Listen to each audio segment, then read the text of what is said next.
Nakahanda na ang lahat ng rescue asset at equipment ng MMDA sa oras na lumala ang sitwasyon sa Metro Manila. Sa magdamag, panakanakang pag-ulan ang naranasan.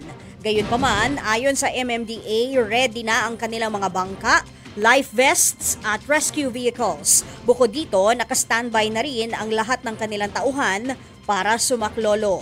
Ang kanya-kanyang lokal na pamahala naman ay may sariling paghanda.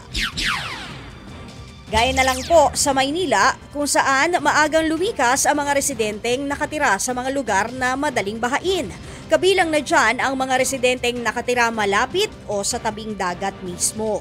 Ang mga taga-barangay 275 sa kalapit na paaralan muna lumikas. Inirereklamo nila ang kulang-kulang na pasilidad. Halos 700 tao naman ang may kaparehang sitwasyon sa Delpan Evacuation Center. Sa Corazon Aquino High School naman ang punta ng mahigit 800 residente mula sa Baseco Compound.